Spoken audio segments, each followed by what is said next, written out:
So you wanna be a picture book writer, then you gotta write picture books.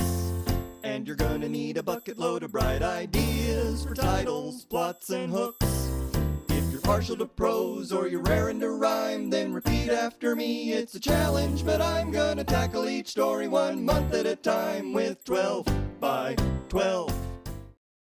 Okay, so one of the things that I noticed when I decided I wanted to write picture books is that many of the things that I teach in my class about being language acquisition friendly, the sort of the rules for what kinds of how we can make activities for language learners are very similar to what we say are rules or important aspects of writing picture books. For example, using authentic language, the language that kids actually use. So listening to kids is very important. Valuing diversity and being culturally responsive. We want our books to reach all children, not just a certain group. To be interactive and engaging with language, playing with language. That's very important in language acquisition as well as picture books. Stimulating thinking. And in picture books, that's like having stakes, having problems to solve. We want our books to stimulate thinking. Using refrains and repetition, very important in the language classroom. You need repetition to learn, but also important in picture books because kids like refrains and repetition, right? So paying attention to how the language sounds. Being personal and meaningful. That means writing books about things that kids care about, and in the language classroom, having activities that they care about. So you're not talking about something they have no interest in. And then also, of course, visuals and body language. In the language classroom, visuals and body language are essential to communication. And in picture books, as we know, illustrations are telling half the story, sometimes contradicting the words and sometimes actually emphasizing the words. So it's really interesting all of the connections that there are between picture books and language acquisition. And I always couch my classes in the idea that language, thought, and culture are very much intertwined. Linguistic philosophers like philosophy of language, like Ludwig Wittgenstein, say things like the limits of my language mean the limits of my world. So your language is really important to the way you think. And I love this quote from Herta Müller, a Nobel laureate and author, who says, "It's from the space between languages that images emerge. Each sentence is a way of looking at things crafted by its speakers in a very particular way. Each language sees the world differently, inventing its entire vocabulary from its own perspective and weaving it into the web of its grammar in its own way. Each language has different eyes sitting inside its words." I find that to be really important to remember. Like when we're speaking different languages or the language that we're using with each other, it has its own perspective or its own set of eyes. And we're not always sure that someone else is hearing with the same set of eyes. So it's strange to say hearing with eyes, but hopefully. So when I was thinking of what kind of questions can I answer in this webinar and without going on and on for 12 hours, I decided to go to this website. What's it called? I think it's called Answer the Public, which is really interesting. If you put a word in it, it'll tell you the most frequently Googled questions about that word. So I put in language and I found all of these questions, most of which we're not going to talk about, many of which you could just Google and find the answer, like where is Spanish spoken? But some of them were really interesting. And I used the ones that I thought were most interesting along with what I normally teach to decide what are the kinds of questions I want to answer in this webinar.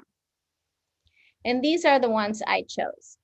So what is it? Language we're talking about. What is it and what can we do with it? How does it work? Why does it matter? Are words so powerful that some should be banned? Can language shape thought and construct reality? Does language make us human? Does language use promote hate or love or both?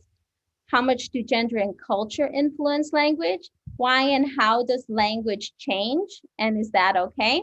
And how can picture book creators take all of this information and use it to their advantage in creating books for kids? Okay, so let's start with what is language. Language is a system, right? And every system, it has component parts.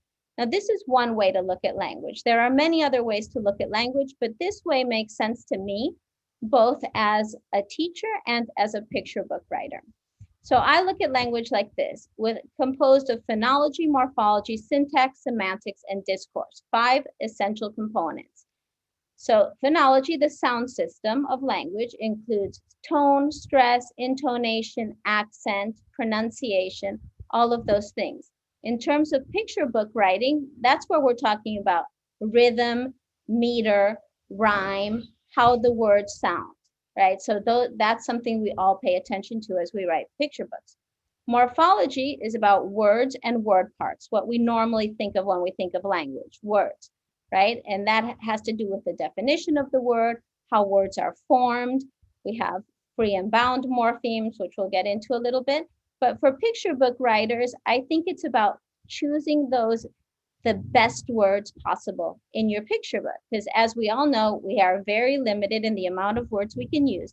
So we have to be very careful to use vivid verbs and great nouns and all kinds of words that can pack a lot of punch in a short amount.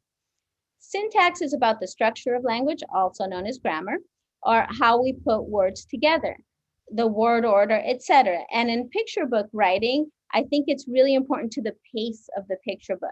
So you're going to choose certain kinds of syntax to use depending on what kind of story you're writing, right? Is it a quiet book? Is it a STEM book? Is it a playful book? You will change your grammar accordingly, according to what feeling or what pace you want your story to be. Semantics, my favorite component of language, is all about meaning and the meaning behind the words. And that's where we're really going to focus mostly today and talking about where does meaning come from? Who decides the meaning?